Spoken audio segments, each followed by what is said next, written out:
Operation Sindoor അത് പൂർണ്ണമായി അവസാനിച്ചതായി India പ്രഖ്യാപിച്ചിട്ടില്ല.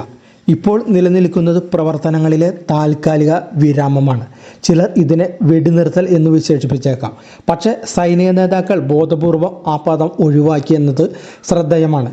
യുദ്ധത്തിൻ്റെ കാഴ്ചപ്പാടിൽ ഇത് വെറും ഇടവേളയല്ല, അപൂർവവും വ്യക്തവുമായ സൈനിക വിജയത്തെ തുടർന്നുള്ള തന്ത്രപരമായ ഒരു നിലപാടാണിത്. വ്യവസ്ഥാപിതമായ 4 ദിവസത്തെ സൈനിക നടപടിക്ക് ശേഷം വസ്തുനിഷ്ഠമായി ഇന്ത്യ വമ്പിച്ച വിജയം കൈവരിച്ചു എന്നത് വ്യക്തമാണ്. ഓപ്പറേഷൻ സിന്ദൂർ തന്ത്രപരമായ ലക്ഷ്യങ്ങൾ കൈവരിക്കുക തന്നെ ചെയ്തു. ഭീകരരുടെ അടിസ്ഥാന സൗകര്യങ്ങൾ നശിപ്പിക്കൽ, സൈനിക ആധിപത്യം തെളിയിക്കൽ, പ്രതിരോധം പുനഃസ്ഥാപിക്കൽ, പുതിയ ദേശീയ സുരക്ഷാ സിദ്ധാന്തം അനാവരണം ചെയ്യൽ എന്നിവയിലെത്താൻ ഇന്ത്യക്കായി. ഇതു പ്രതീകാത്മക ശക്തിയായിരുന്നില്ല, മറിച്ച് നിർണായക ശക്തിയായിരുന്നു. അത് വ്യക്തമായി വിനിയോഗിക്കാൻ ഇന്ത്യക്കായി. ഇന്ത്യക്ക് ആക്രമണം നേരിടേണ്ടി വന്നു. 2025 ഏപ്രിൽ 22 ജമ്മു കാശ്മീർ പഹൽഗാമിൽ 26 ഇന്ത്യൻ പൗരന്മാർ, അതിൽ അധികവും ഹിന്ദു വിഭാഗത്തിൽപ്പെട്ട വിനോദസഞ്ചാരികൾ കൂട്ടക്കൊല ചെയ്യപ്പെട്ടു. പാകിസ്ഥാൻ ആസ്ഥാനമായ ലഷ്കർ-ഇ-തോയ്ബയുടെ അതിൻ്റെ ഒരു വിഭാഗമായ ദ റെസിസ്റ്റൻസ് ഫ്രണ്ട് ആക്രമണത്തിൻ്റെ ഉത്തരവാദിത്വം ഏറ്റെടുത്തു. പതിറ്റാണ്ടുകളായി സംഭവിക്കുന്നത് പോലെ ഈ സംഘത്തിന് പാകിസ്ഥാൻ്റെ ഇൻ്റർ സർവീസ് ഇൻ്റലിജൻസ് അതായത് ISIയുടെ പിന്തുണയും ഉണ്ട്. എന്നാൽ മുൻ ആക്രമണത്തിൽ നിന്ന് വ്യത്യസ്തമായി ഇന്ത്യ ഇത്തവണ കാത്തുനിന്നില്ല. രാജ്യാന്തര മധ്യസ്ഥതയ്ക്ക് അഭ്യർത്ഥിക്കുകയോ നയതന്ത്രപരമായ നീക്കം നടത്തുകയോ ചെയ്തില്ല. പകരം യുദ്ധവിമാനങ്ങൾ അയച്ചു. മെയ് 7 ഇന്ത്യ ഓപ്പറേഷൻ സിന്ദൂറിന് തുടക്കം കുറിച്ചു. ഇത് വേഗതയാർന്നതും കൃത്യവുമായ സൈനിക നീക്കമായിരുന്നു. ഇന്ത്യൻ വ്യോമസേന പാകിസ്ഥാനിലെ ഭീകരരുടെ ആസ്ഥാനമായ 9 കേന്ദ്രങ്ങളിലേക്ക് ആക്രമണം നടത്തി. അതിൽ ജെയ്ഷെ മുഹമ്മദ്, ലഷ്കർ-ഇ-തോയ്ബ വിഭാഗങ്ങളുടെ ആസ്ഥാനവും പ്രവർത്തന കേന്ദ്രങ്ങളും ഉൾപ്പെട്ടിരുന്നു. ഇന്ത്യയുടെ സന്ദേശം വ്യക്തമാണ്: പാകിസ്ഥാൻ മണ്ണിൽ നിന്ന് ആരംഭിക്കുന്ന ഭീകരാക്രമണങ്ങൾ ഇനി യുദ്ധമായി തന്നെ കണക്കാക്കും. പ്രധാനമന്ത്രി നരേന്ദ്രമോദി പുതിയ സിദ്ധാന്തം അസന്ദിഗ്ധമായി വ്യക്തമാക്കി. ഇന്ത്യ ആണവ ഭീഷണിയോട് സഹിഷ്ണുത കാട്ടില്ല. ആണവ ഭീഷണിയുടെ മറവിൽ വികസിക്കുന്ന ഭീകരതാവളങ്ങളിൽ ഇന്ത്യ കൃത്യതയോടെ നിർണായക ആക്രമണം നടത്തും. പ്രതികാര നടപടി എന്നതിലുപരി തന്ത്രപരമായ സിദ്ധാന്തത്തിൻ്റെ പ്രഖ്യാപനമായിരുന്നു ഇത്. മോഡി പറഞ്ഞ പോലെ ഭീകരതയും ചർച്ചയും ഒരുമിച്ച് കൊണ്ടുപോകാനാവില്ല. വെള്ളവും രക്തവും ഒരുമിച്ചൊഴുകില്ല. ഓപ്പറേഷൻ സിന്ദൂർ ആസൂത്രിതമായ ഘട്ടങ്ങളിലാണ് നടപ്പിലായത്. മെയ് 7 എടുത്തു കഴിഞ്ഞാൽ പാകിസ്ഥാൻ പ്രദേശത്തേക്ക് ആഴത്തിൽ കൃത്യതയുള്ള 9 ആക്രമണങ്ങൾ നടത്തി. ബഹാവൽപൂർ, മുരിദ്ക്, മുസഫറാബാദ് തുടങ്ങിയ സ്ഥലങ്ങളിലെ പ്രധാന ഭീകര പരിശീലന ക്യാമ്പുകളും ലോജിസ്റ്റിക് റോഡുകളും ലക്ഷ്യങ്ങളിൽ ഉൾപ്പെട്ടു.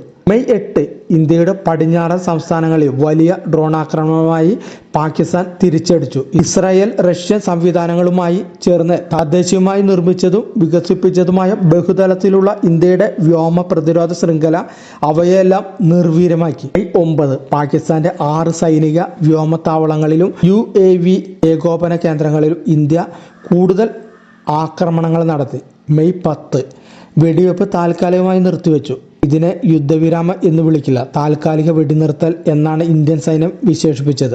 സാഹചര്യത്തിൻ്റെ തന്ത്രപരമായ നിയന്ത്രണത്തിനു കരുത്തേകുന്ന അർത്ഥവത്തായതും എന്നാൽ മനഃപൂർവ്വമായ ഭാഷാ പ്രയോഗമായിരുന്നു ഇത്.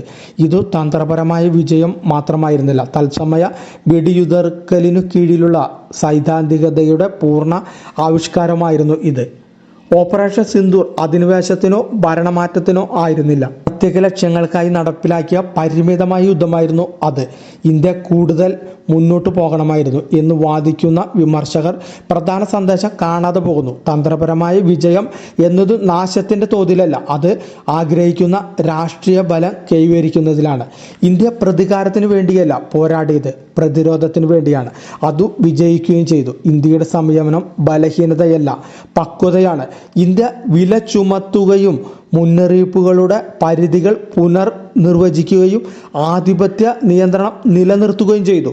ഇന്ത്യ ആക്രമണത്തിന് മറുപടി നൽകുക മാത്രമല്ല ചെയ്തത്, തന്ത്രപരമായ സമവാക്യം മാറ്റിയെഴുതുകയും ചെയ്തു. ഇന്നത്തെ കാലത്ത് പല ആധുനിക യുദ്ധങ്ങൾ തുറന്ന അധിനിവേശങ്ങളിലേക്കോ രാഷ്ട്രീയപരമായ ആശയക്കുഴപ്പങ്ങളിലേക്കോ നീങ്ങുമ്പോൾ ഓപ്പറേഷൻ സിന്ദൂർ വേറിട്ട് നിൽക്കുന്നു. വ്യക്തമായ ലക്ഷ്യങ്ങൾ, ഏകോപിത ലക്ഷ്യങ്ങളും മാർഗങ്ങളും, പ്രവചനാതീതമായ നില അഭിമുഖീകരിക്കുമ്പോൾ അതിനനുസരിച്ചുള്ള നിർവഹണം എന്നിങ്ങനെ അച്ചടക്കമുള്ള സൈനിക തന്ത്രത്തിൻ്റെ പ്രതിഫലനമായിരുന്നു ഇത്.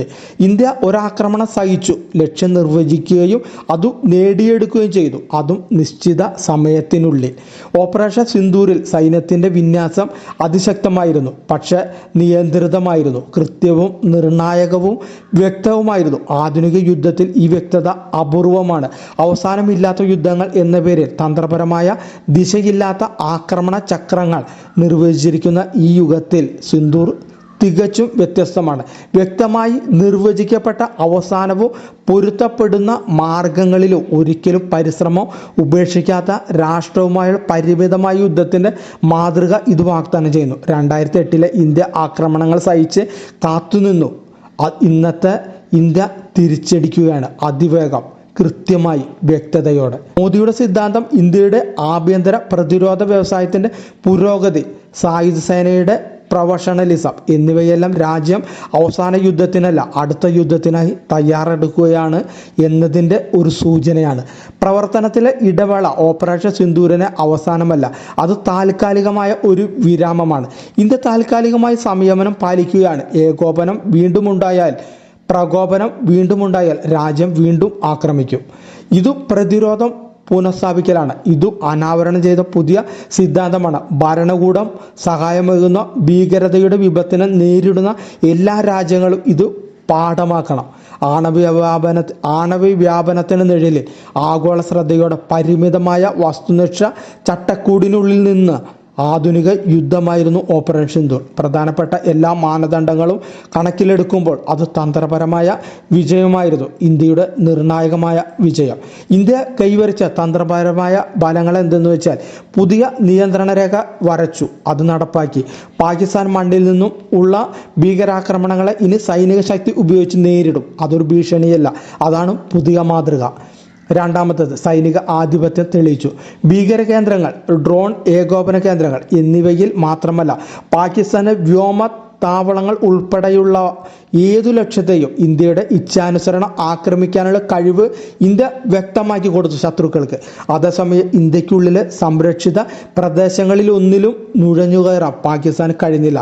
ഇത് സമാനതയല്ല, അത് ആത്യന്തികമായ ആധിപത്യമാണ്. അതിലൂടെയാണ് യഥാർത്ഥ പ്രതിരോധം ഉറപ്പിക്കപ്പെടുന്നത്. അടുത്തത്, പുനഃസ്ഥാപിച്ച പ്രതിരോധം. ഇന്ത്യ കരുത്തോടെ തിരിച്ചടിച്ചു, പക്ഷേ സമ്പൂർണ്ണ യുദ്ധത്തിൽ നിന്നും പിന്മാറി.